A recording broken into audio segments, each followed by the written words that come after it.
is the music right here. What's going on, everybody? Happy Tuesday. Welcome into another edition of Final Whistle. As always, I'm your host, Blaine Spencer. I got a guest with me this week on this lovely Tuesday. I got my man from the NBA, Christian Pierre-Louis, who I call CPL for short. Christian, how are we doing today, my man? Thanks for coming on. Blaine, what's up, man? Doing well over here on the East Coast. Happy to be on. Appreciate the opportunity. It's been a crazy time for everybody, so happy that we get to hang out and just talk some sports today.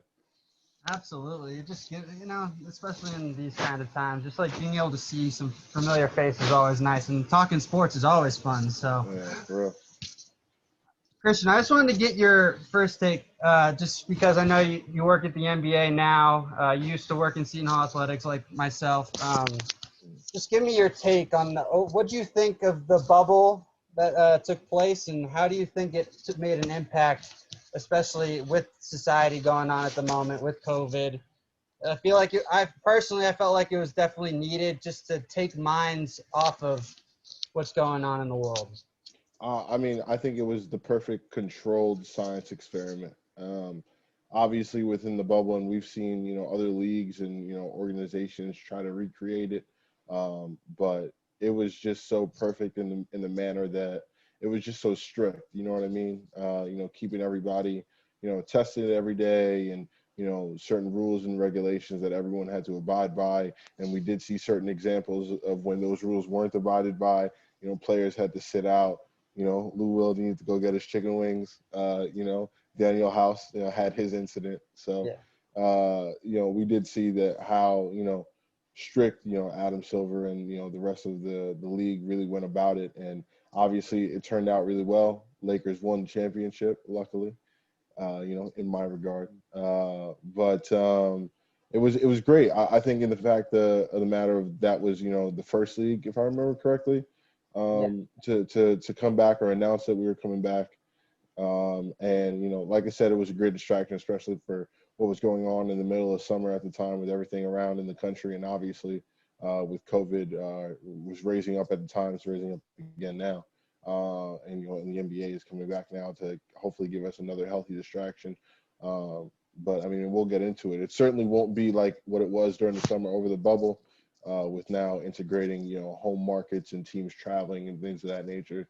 It'll be really interesting to see, how the NBA navigates some of the same issues that we've seen in the NFL or college basketball and things like that. I completely agree, and I think Major League Soccer ended up starting before the NBA, but they were also at ESPN Worldwide Complex. But I feel like the MLS just did a quick tournament, but I think NBA overall definitely showed the blueprint, especially for this year, just to definitely showcase how well and how to handle this whole COVID situation. Like Adam Silver, he's without a doubt the best commissioner in my opinion. So I think it was great to showcase that. And I know you were telling me earlier that training camp actually just opened up today for you guys. And so I know the NBA is back in full swing. What do you think? How do you think it's going to be handled differently with COVID, especially with now traveling, like how the NFL, MLB, and even college basketball had their own issues?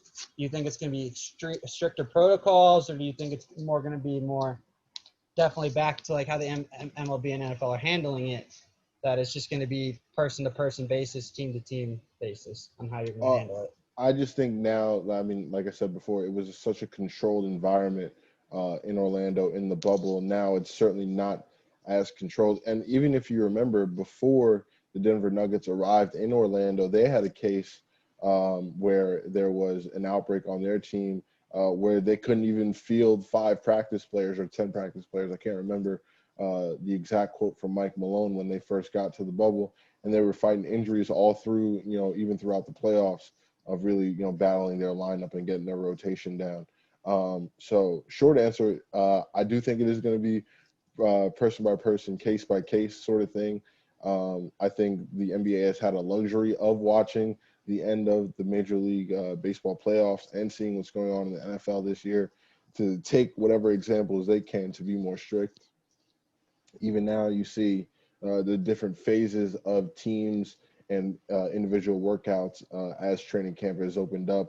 Now there won't be any more than 4 players at a time in in a workout before the 5th. So that'll be toward the end of this week, before you get down to real hardcore practices, and then preseason games, which start, if my memory serves me correctly, my brain's a little fried, at some point next week. We'll start to get preseason games, and obviously on the 22nd, we tip off again. That's just awesome that we were able to that we're even in like today's society that we're able to crown champions, and in like in the NHL, MLB, hopefully we still can NFL, and just having college basketball back is phenomenal, especially when we missed out on March Madness, which I think me and you can agree is probably the craziest time of the year, March Madness. It's certainly one of the most fun times. Exactly. So I mean, now transitioning to this upcoming season, I know the season's opening on December 22nd, and I feel like it's definitely that when it's Christmas, you get the occasional NFL Sunday where Christmas is on, but it's NBA basketball on Christmas. That's how it's always been. It's probably how it all will be. How do you think, what was the importance of trying to get the season started before Christmas so you guys could play on Christmas? Well, I mean, obviously the point that was being, just going back and forth between the league and the Players Association was obviously the certain collective bargaining, fine points of, revenue sharing and, what's going to happen, obviously, without, a full amount of fans coming in certain markets, because as you know, certain states have different regulations. How is that going to work? Where, is that sort of extra revenue coming in from now this year? So, some of those finer details to, all the people who are much above me and much smarter than me getting, nailing that down before we could, get to things like today and media day and things like that. But, Christmas and basketball, as you said, they've gone together forever. It's an event now, certainly is. I can tell you that from my perspective. And making sure that we're back on that day and back a few days before that day to get a game or two in for some teams before whatever the Christmas Day lineup is. That's really, really important. So not only for the league, but just in the sense of kind of like you're saying, for the whole aspect of what we've become accustomed to and trying to keep some of these traditions alive, and that's been really important. And obviously pushing it back might have been a little bit more fair for the teams in the bubble. I've heard that argument if they started on MLK Day versus Christmas, more time, obviously more of a layoff. But then you have to take into account the teams that didn't make it into the bubble, who have been waiting for, since March now to play, teams like the Warriors, the Knicks, and, so on and so forth. So getting, those teams back and doing what they can was also important, and trying to capitalize on things like the draft, before the season started was a major point of the league as well. So, happy that we're almost there, and we'll be able to see the stars of the league back on the floor soon. Going back to the teams, especially that argument that's been made with many players considering the MLK start date, do you think you're going to see some players not come in and start right away, or do you think that there's going to just be players, they're just going to come in, come back, and play? I think you'll see some of the star players or players that were dealing with injuries in the bubble. I think the big topic of conversation was obviously LeBron. Would he cherry pick? I've heard some of those first couple of games, and I mean, people have been doing rest and management. I mean, Kawhi Leonard's made that pretty famous over the past couple of years. I'll just say that, I wouldn't be surprised if players ease their way into the season. Yeah. How about that? I think it's understandable, especially them making that initiative by going away from their families for so long, especially like the Lakers and Heat, like LeBron especially. He already acknowledged that it took a toll on him, and it took a toll on many other players like Paul George, Dwight Howard, etc., that have spoken out and come out about the bubble and how it was something that was unique. It was great for basketball, but it also took a toll on them as well.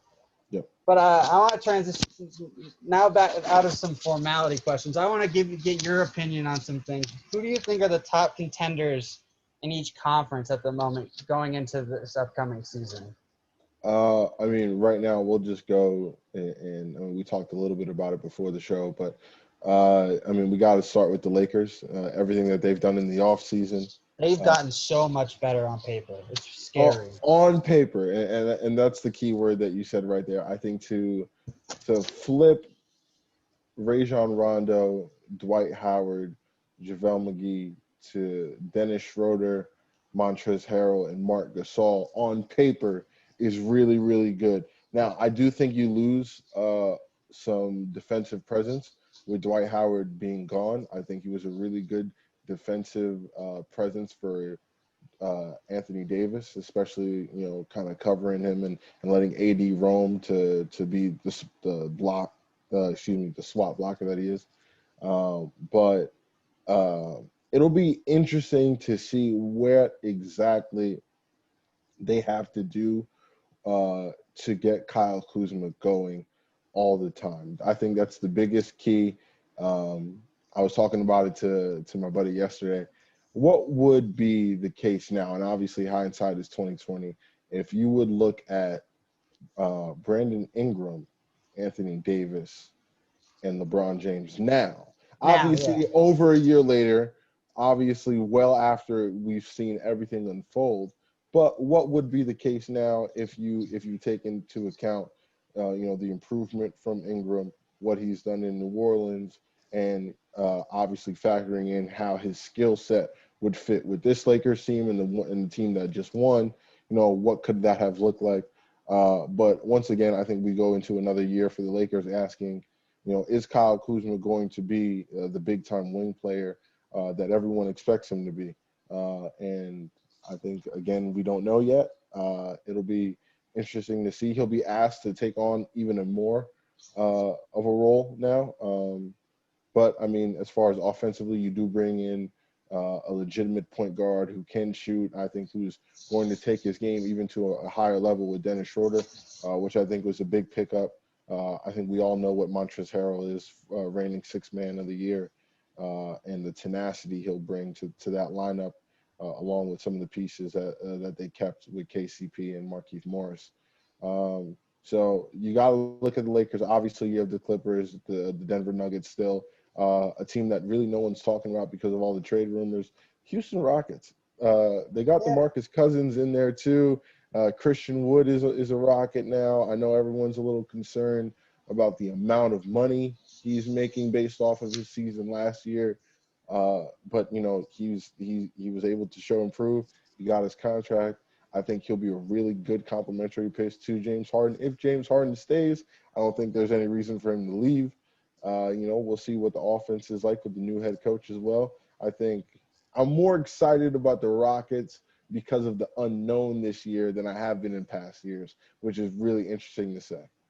Yeah, that's a great point because I think everyone just assumes that Houston's just going to clean house and try and get as much back as possible. Because I know there's been rumors out there that Washington's already denied about the Russell Westbrook for John Wall.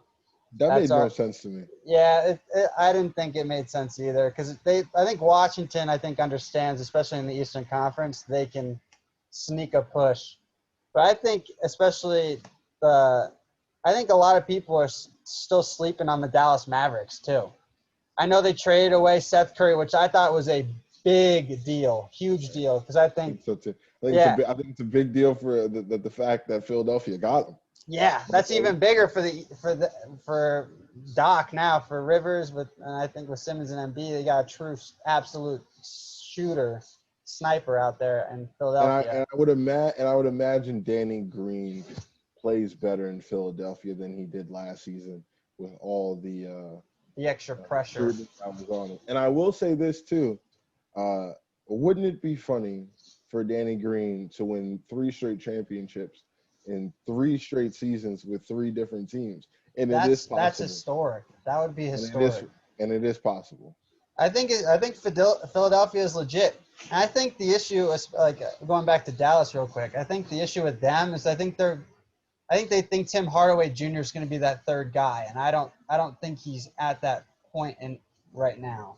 I just don't know what's your take on that, because I think they didn't make as many moves as I thought they would try and do to bring in that third guy to complement Doncic and Porzingis, and they ended I up think trading away Curry. I think you have to factor in the fact that Luka really is getting better.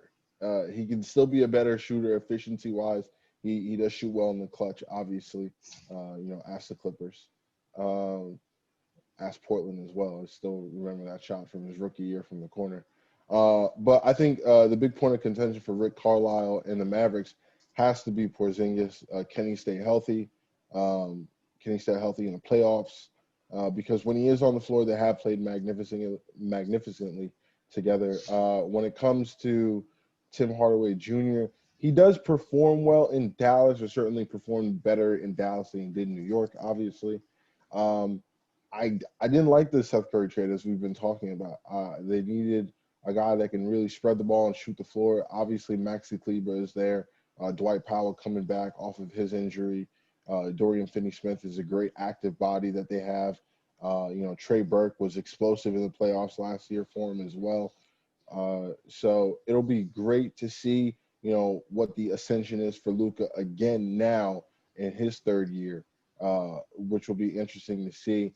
I think they have to deal with Denver to me, or kind of like that whoever you think the second or third best team in the Western Conference is after the Lakers. I think Dallas has to deal with them first before I can talk about them as a significant realistic.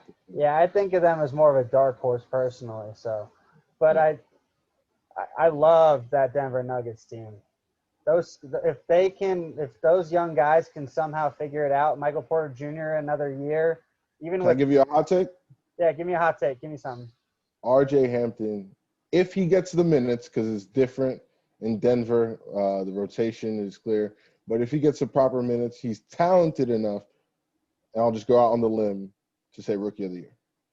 Really? Okay. I like that. I honestly do. He's got the pro experience. I was rooting for Knicks fans to draft him. They traded down from that 23rd pick when he was there, and then Denver just these sort of super athlete type of freak guys who have a little bit of question marks in the draft. They seem to always get them, and they're building something really special over there. Still have Bol as well, who I think re-signing him for the minimum's good was a steal too. So I think nobody's really seen him yet. Yeah, they got him in the preseason games. That's it. And the glimpses that we have seen, we've seen a little bit to get us excited as far as NBA fans. So it'll be fun. But can they kind of overcome the hump of the Clippers and the Lakers and kind of take that next step as well? I mean, LeBron and AD are a tough duo to stop, so it'll be fun to see kind of everyone chase after them, because they definitely got better, as we talked about. Yeah, absolutely. I do just want to see that 5 big lineup that Denver threw out in the preseason games back in the bubble. That was you can lovely do it to watch. when you have Jokic. He really is a point guard out there, so you really can do it.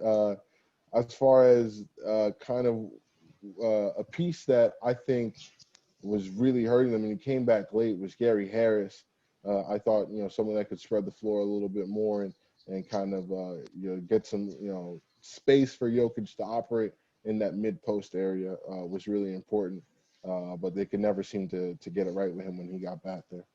Absolutely. All right, so let's transition now to the Eastern Conference. I know we mentioned the Sixers already. Do you have them as your front runner right now? Right now, on paper, going into the year, I would say them in Miami. I like the best. Obviously, I love Doc going to Philly. Interested to see what he does with Ben Simmons more so than with Embiid. I like the fact that they got a couple of shooters, cleared out Horford to give Tobias some space to work with his mid-range game. So that team got better as well. Can't obviously oversleep Miami. I think Jimmy Butler is now elevated himself to that kind of, legitimate perennial superstar kind of level where he can't be, overlooked anymore. I think that was certainly the case when he was kind of yelling at Karl Anthony Towns in Minnesota. But he's now at that level, so they're going to be right back in the thick of things. And you can't understate that Heat culture. I think culture is a word that gets thrown around a lot, and it's so fancy and such such a catchphrase. It's on your bingo card. But what Eric Spoelstra and that organization continues to do year in and year out, and have continued to overachieve. I think that you have to really respect them, and it wasn't a fluke that they got there to the finals last year. But I would definitely say Philadelphia, Miami, and right underneath them, Boston with all their talent. I think they did get better by addition, by subtraction, honestly, with Hayward going to Charlotte. Not the way they should have handled it, but I know they eventually got the sign and trade. But I think they'll still be right in the thick of things. I know Boston fans have been kind of screaming to the heavens about, well, what about Danny Ainge? What is he doing? I think everyone needs to kind of pump the brakes on that. They're fine. Jason Tatum is a superstar. You got to give Kemba Walker a real chance. When he does get back, I know. Yeah, that big news today. Stem cell infection. Right. So, it'll be interesting to see, as the season develops, what storylines kind of, unfold. But, it'll be really, really competitive in the Eastern Conference.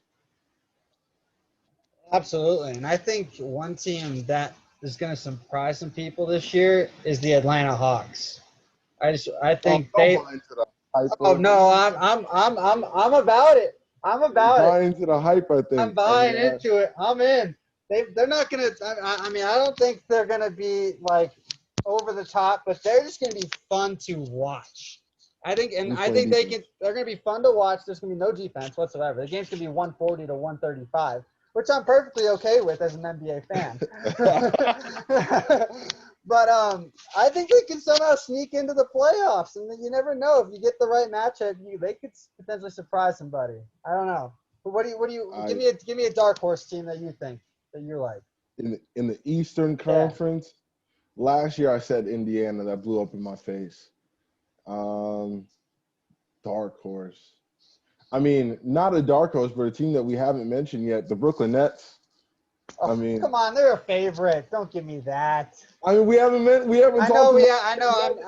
You're right. And I gotta see. I mean, again, I know everyone loves throwing these rookie coaches out here since Steve Kerr has had so much success in Golden State, but we got to see what Steve Nash is like as a head coach.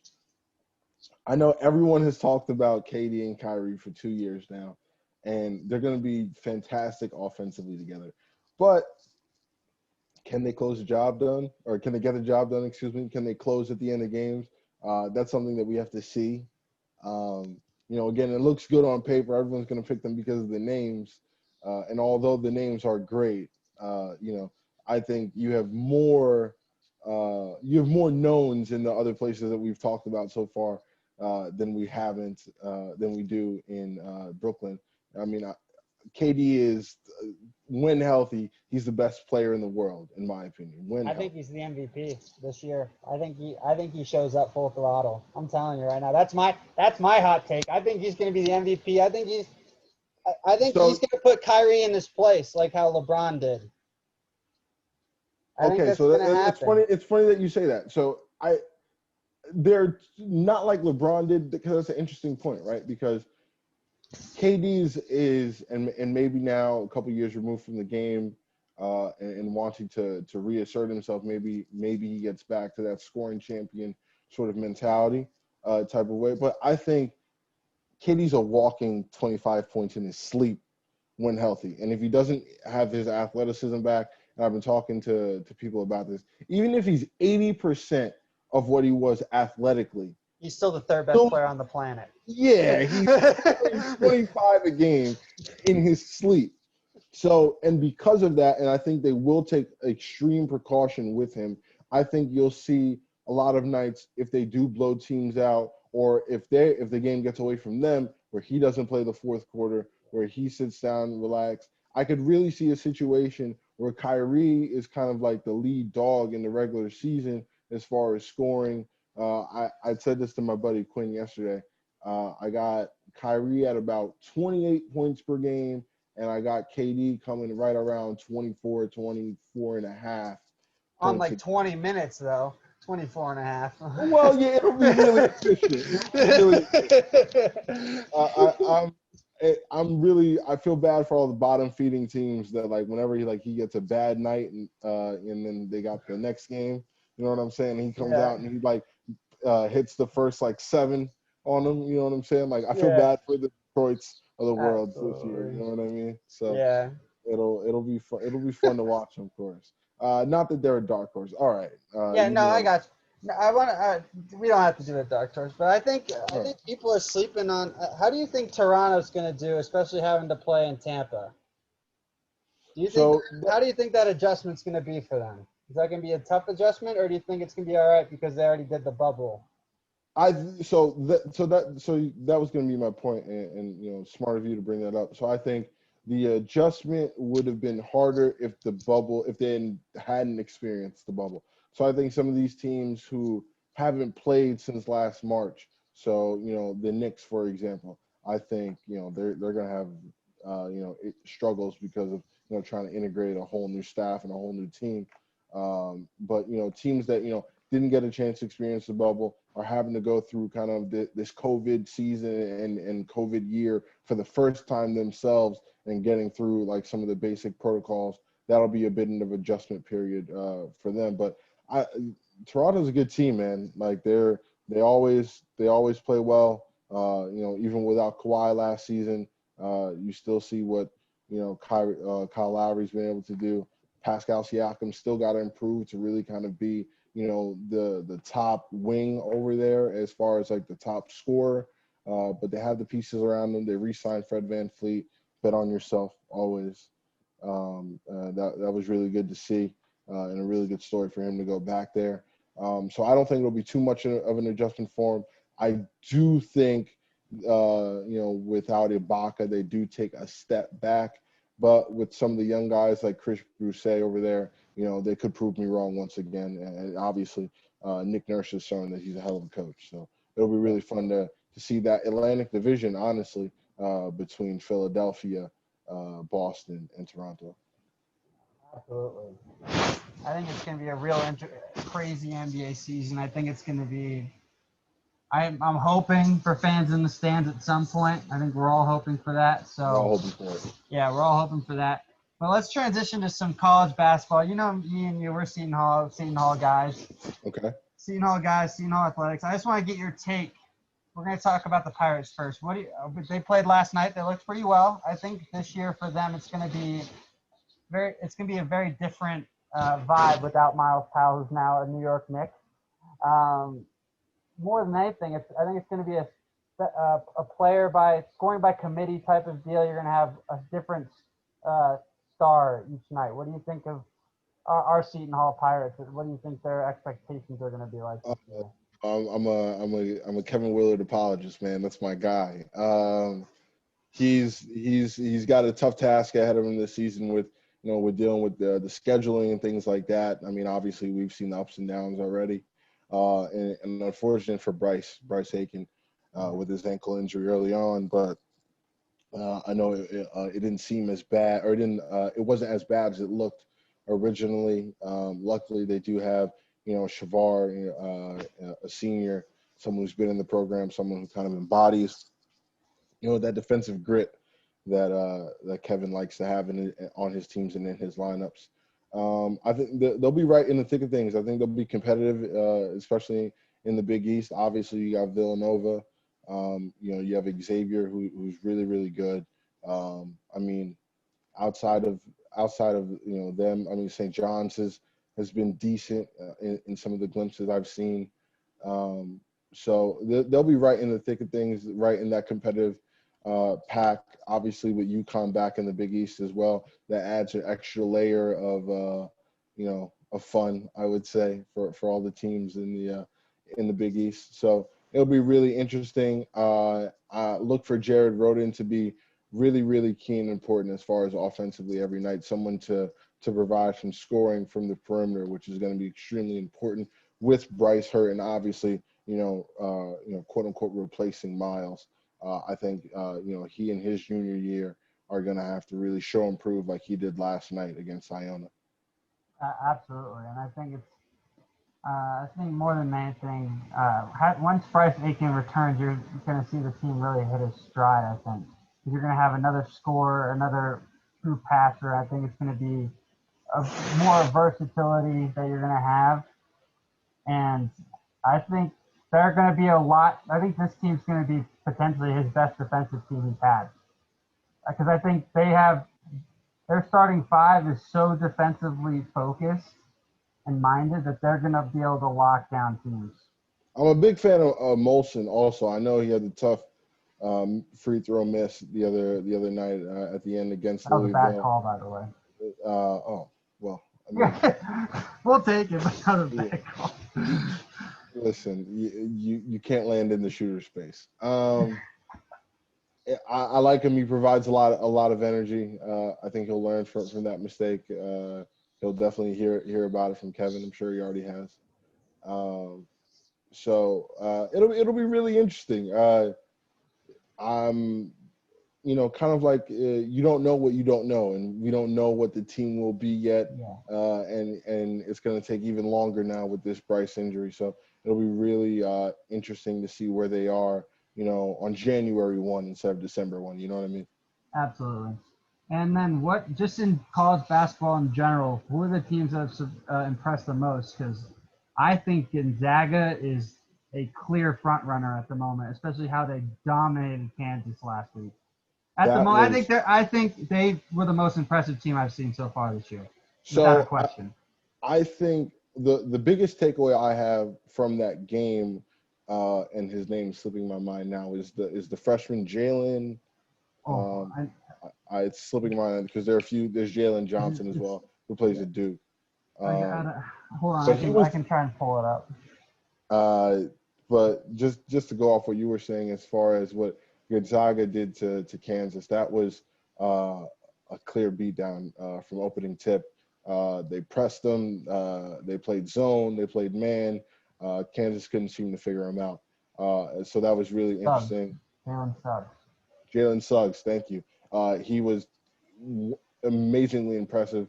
Kind of at the top, or one of the top guys, in this freshman class this year, which is loaded with talent.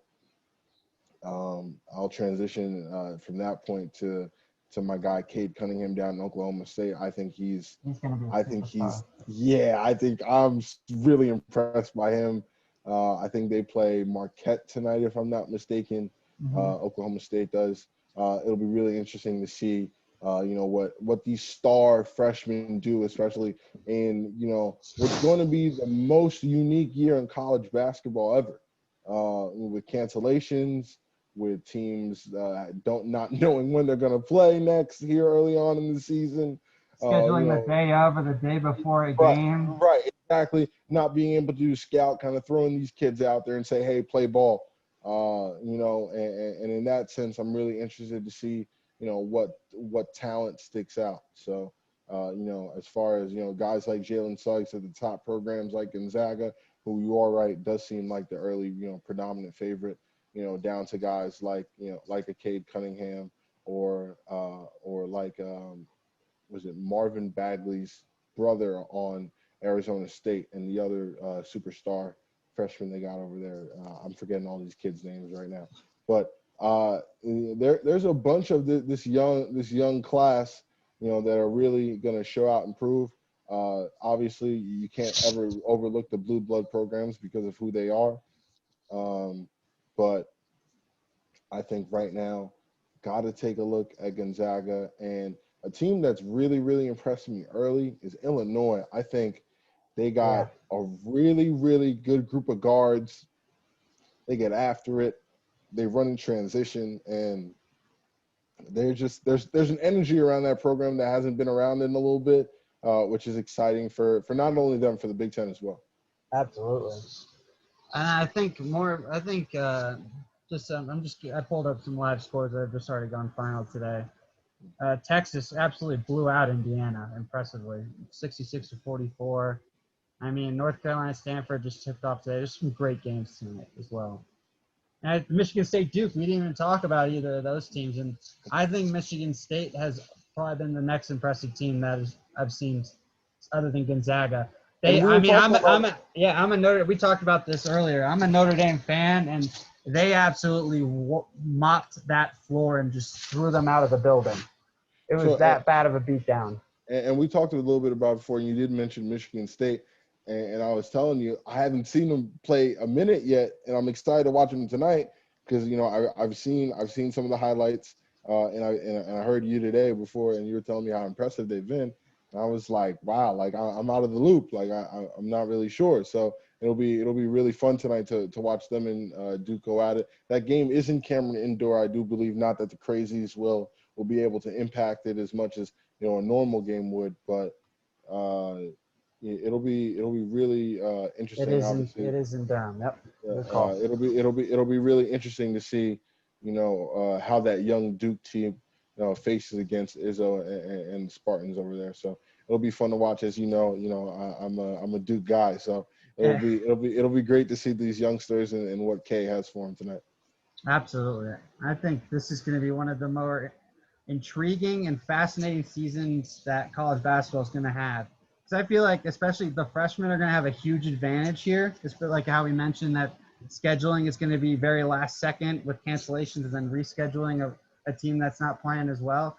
It almost gives like an AAU kind of feel that you're just playing at almost a tournament. You don't know who you're playing next and you're going out there to play. Just go play your game. I feel like that's going to give the freshmen a little bit of more of an advantage than people think this year, especially if you're not going to be as prepared for some of these matchups. Exactly. So lastly, we're just going to transition to my final segment of this little podcast. I know you're an NBA guy, Christian, but there is an NFL game that I have to address real quick. All right. Again, Baltimore, Pittsburgh, it was postponed that was supposed to be playing tonight. It has been postponed to tomorrow afternoon. Right now, the line is Pittsburgh -10. So for all my sports better following, just throwing it out there real quick, who I'm telling you to go with. Ravens are depleted. They have literally about like 6 starters left on both sides of the ball. Like that's how bad of a beating they've taken for this COVID outbreak. Robert Griffin III, RG3 is getting the start tomorrow. I'm telling you right now, Pittsburgh has been all over social media and pissed off about how they got canceled from Thanksgiving, pushed to Sunday, pushed to Tuesday, now to Wednesday. They're going to come out with a sense of urgency, and they're going to be over-prepared, and I think that's going to help them. And I would take Pittsburgh -10. That's going to be my pick for this Wednesday. Christian, what do you think? Do you think I'm on track here? I know you follow the NFL a little bit. Listen, that COVID outbreak is really going to hurt Baltimore, obviously. Lamar Jackson hasn't been playing at his MVP level this season so far. I think they would have been wise to have gotten him a receiver to throw to, before this had gone on.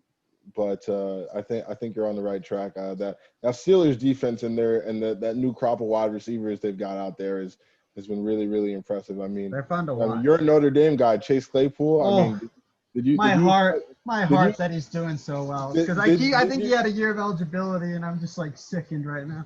Did you expect him to be anything like this coming in?